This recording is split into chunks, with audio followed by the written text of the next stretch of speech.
శ్రీ గురుభ్యో నమః. తులారాశి జాతకులకి 2024 సెప్టెంబర్ 11వ తేదీ బుధవారంతో ప్రారంభమై 20వ తేదీ శుక్రవారంతో అంతమయ్యేటువంటి రెండవ 10 రోజుల్లో ఫలితాలు, సూచనలు, సలహాలు క్లుప్తంగా 4 పాయింట్లు తెలియజేయబోతున్నాం. ఇక మొదటి పాయింట్కి వస్తే 11వ తేదీ ఉదయం నుంచి 11వ తేదీ రాత్రి 9:22 కేవలం 1 డే ఓన్లీ, అది కూడా హాఫ్ డే కిందకు వస్తుంది, నైట్ 9:22 వరకు. అయితే ఈ సమయంలో తోబుట్టువులతో మీ యొక్క ఇంటరాక్షన్ కావచ్చు, లేకపోతే వారు చెప్పేటువంటి ఏదైనా కొన్ని ముఖ్య సమాచారం కావచ్చు, మీరు వారికి చెప్పేటువంటి సమాచారం కావచ్చు, అందులో ఎంతవరకు మీరు చెప్పేది వారికి పనికి వస్తుంది, వారు చెప్పేది మీకు పనికి వస్తుంది అనేది ఒకసారి బేరీజ్ వేసుకోండి. వాస్తవంగా అయితే ఇటు నుంచి అటుగా చెప్పేవి కానీ అటు నుంచి ఇటు చెప్పేవి కానీ ఏవి కూడా ఎక్కడా కూడా అనుకూలంగా ఉండేటువంటి అవకాశాలంటూ లేవు. కనుక కొన్ని జాగ్రత్తలు తీసుకోవాలి. ఎందుచేతనంటే మీరు చెప్పేటువంటి సమయంలో పొరపాటున ఏమైనా కొన్ని సీక్రెట్స్ కొంచెం లీక్ కావచ్చు, అక్కడ జాగ్రత్త పడాలి. వారు కూడా జాగ్రత్త పడతారు లేదు అనేది చెప్పలేం, కానీ ఇన్ కేస్ ఏదైనా కొన్ని సీక్రెట్స్ బయటకు వస్తే వెంటనే మీరు దాన్ని క్యాచ్ చేయడానికి మీరు ప్రయత్నించాలి. అది ఇక నెక్స్ట్ రెండవ పాయింట్ చెప్పబోయే ముందుగా ఒక చిన్న గమనిక ఏమిటంటే, ఈ నెల 18వ తేదీ ఆ రోజే మహాలయ పక్షాలు ప్రారంభమవుతాయి. మహాలయ పక్షాలు ప్రారంభమైనటువంటి రోజున ఆ రోజే ఒక పాక్షిక చంద్రగ్రహణం జరుగుతున్నది, మీనరాశిలో జరుగుతుంది, రాహుగ్రస్తంగా. అది భారతదేశంలో కనపడదు కాబట్టి వరి ఎక్కర్లే. అలాగే అక్టోబర్ 2వ తేదీన మీకు వ్యయస్థానంలో కన్యారాశిలో కేతుగ్రస్తంగా ఒక కంకణ ఆకార సంపూర్ణ సూర్యగ్రహణం సంభవిస్తుంది. అది 7 నిమిషాల 20 సెకండ్లు ఆ బింబమై నిలబడుతుంది.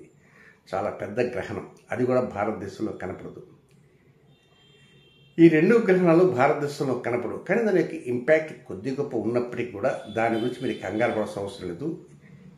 ఈ ఫలితాలు చెప్పే సమయంలో ఒక్కోసారి దాన్ని బేస్ చేసుకొని కూడా చిన్నపాటి రెమెడీ లాంటివి నేను తెలియజేస్తుంటాను, వాటిని పాటించడానికి ప్రయత్నం చేయండి. ఇక సెకండ్ పాయింట్కి వెళ్దాం.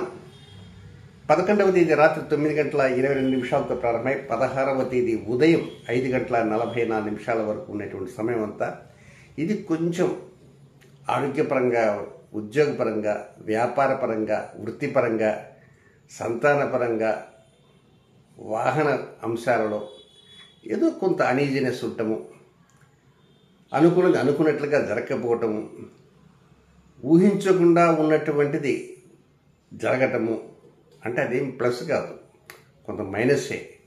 అంటే వాస్తవంగా 11 రాత్రి నుంచి 16 ఉదయం దాకా ఇది మైనసే, ప్లస్ ఏం కాదు. కానీ ఈ మైనస్లో కూడా కొన్ని జాగ్రత్తలు తీసుకుంటే ఆ పర్సంటేజ్ ఆఫ్ పాయింట్స్, కొంత పర్సెంట్ ఆఫ్ రిజల్ట్స్ తగ్గే అవకాశాలు ఉంటాయి జాగ్రత్తలు తీసుకుంటే. డ్రైవింగ్ చాలా జాగ్రత్తగా చేయాలి. ఆరోగ్యంలో ఏమాత్రం చిన్నపాటి లోపం వచ్చినా వైద్యులను సంప్రదించండి. మీ తల్లిగారితో ముభావంగా ఉండకుండా మాట్లాడటానికి ప్రయత్నం చేయండి. ఇన్ కేస్ ఆమె ఏదైనా ఆరోగ్య విషయంలో ఇంకేదైనా విషయం చెప్పినా ఏదో చర్చించి డిస్కస్ చేసి దాన్ని అది ఇది అని చెప్పి కామెంట్ చేస్తూ ఉండొద్దు. వీలైనంతవరకు తల్లి కనుక ఆమె చెప్పింది, ఆమెకు తెలిసింది ఏదో మీకు చెప్పచ్చు, లేదా ఆమెకు తెలియంది మీ గురించి అడగవచ్చు. ఆమెకు తెలిసినా తెలియకపోయినా, ఆమె అడిగితే అడగకపోయినా మీ తనతో మాట్లాడేటువంటి విధి విధానం ఎలా ఉండాలంటే ఒక పీస్ఫుల్గా ఉండాలి తప్ప కట్టా కొట్టే తెచ్చా అన్నట్టుగా ఉండకూడదు అనే విషయం మాత్రం గమనించండి. డ్రైవింగ్ మాత్రం హైయెస్ట్ కేర్ తీసుకోవాలి. ఆరోగ్యంలో జాగ్రత్త తీసుకోవాలి.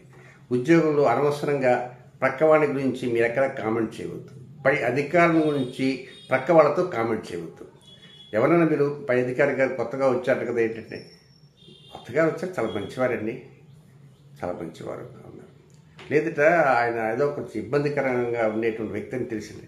పూర్వమండి, వాటి గురించి మనం పట్టించుకోకూడదు, మన వరకు ఎంతో మనం చూసుకోవాలని ఆ విధంగా చెప్పడం తప్ప, అవునా తప్పుడోడా అయితే సరే మనం జాగ్రత్తగా ఉండాలి, ఈ తప్పుడోటి ఏదో ప్రకారం సాగనింపాలనేటువంటి మాటలు రాకూడదు.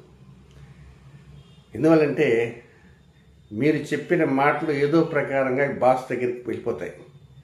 కనుక 11 రాత్రి నుంచి ప్రారంభమవుతుంది. 12, 13, 14, 15 4 రోజులు జాగ్రత్తగా ఉండాలి.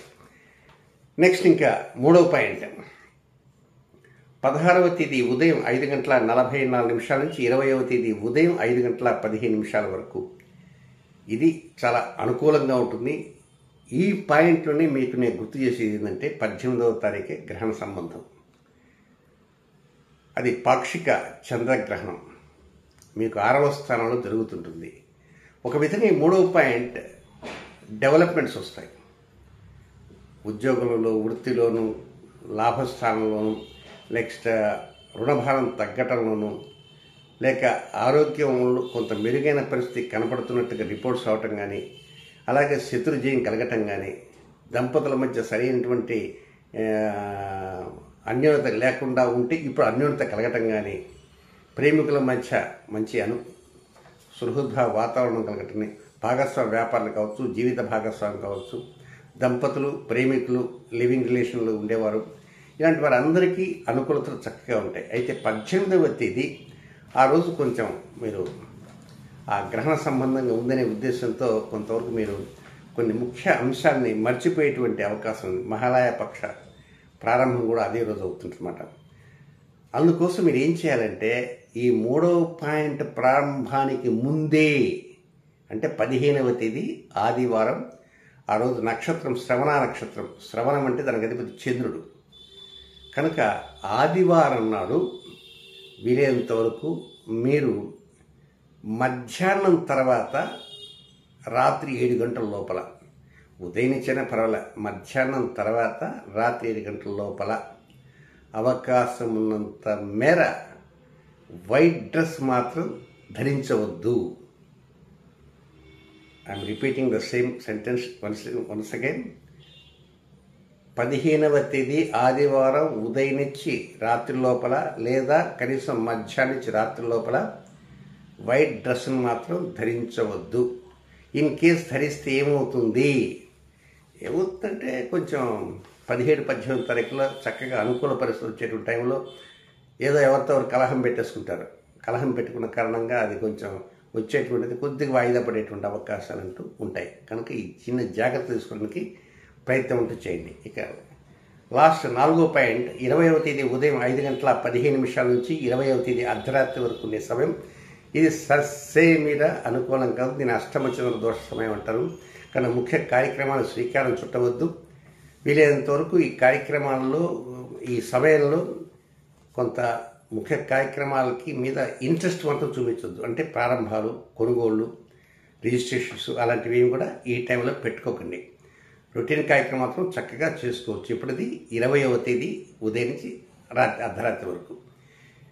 ఇక నెక్స్ట్ తులారాశిలో జన్మించినటువంటి కొన్ని నక్షత్ర జాతకులకి, అంటే చిత్రా నక్షత్ర 3, 4 పాదంలో జన్మించిన తులారాశి వారికి 12వ తేదీ గురువారం రాత్రి 9:53 ప్రారంభమై 13వ తేదీ శుక్రవారం రాత్రి 9:53, అది 53, ఇది 53, అంటే 12 రాత్రి 9:53 నుంచి 13 రాత్రి 9:53, ఖచ్చితంగా 24 గంటలు అనుకూలమైన సమయం కానే కాదు. రొటీన్ కార్యక్రమం మాత్రం చక్కగా చేసుకోవచ్చు. ఇక స్వాతి నక్షత్రంలో జన్మించిన జాతకులకి వారికి 13వ తేదీ శుక్రవారం రాత్రి 9:53 నుంచి 14వ తేదీ శనివారం రాత్రి 8:32 వరకు వారికి కూడా అనుకూలమైన సమయం కానే కాదు. రొటీన్ కార్యక్రమం చేసుకోవచ్చు. కొత్త అంశాలపైన దృష్టి ఉంచవద్దు. పాత అంశాలని ఒకసారి వన్స్ అగైన్ సింహావలోకం రిజూమ్ చేసుకోవడానికి ప్రయత్నం అంటూ చేయండి.